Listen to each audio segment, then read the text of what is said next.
विजय वडेट्टीवारांचं वादग्रस्त वक्तव्य धर्म विचारून गोळ्या घालण्या इतपत वेळ दहशतवाद्यांकडे असतो का? वडेट्टीवारांच्या वक्तव्यावर मुख्यमंत्री देवेंद्र फडणवीसांचा संताप.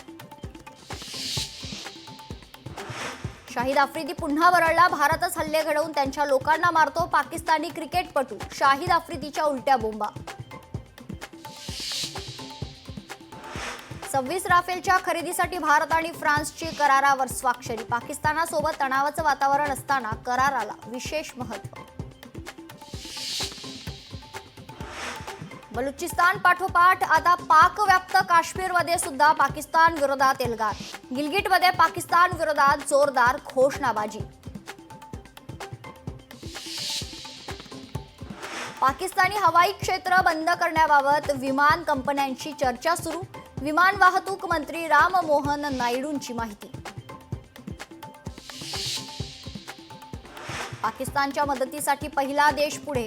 तुर्कस्तानने पाकिस्तानला दारुगोळा पाठवला. दारुगोळ्याने भरलेली विमानं आणि फायटर जेट्स रवाना.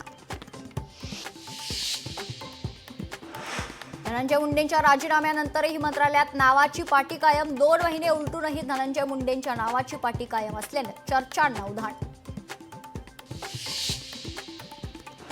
मुंबईत म्हाडाकडून जवळपास 5,000 घरांची लॉटरी निघणार असल्याची माहिती. म्हाडाचे सीईओ संजीव जयस्वाल यांची माहिती.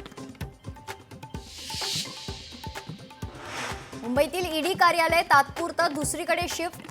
रविवारी ईडीच्या कार्यालयात आग लागल्यानं कागदपत्र आणि मालमत्तेचं नुकसान. सिमेंट ब्लॉक बनवणाऱ्या कंपनीमध्ये चक्क एमडी ड्रग्ज फॅक्टरी. 8 कोटींचा मुद्देमाल जप्त. साकीनाका पोलिसांची मोठी कारवाई.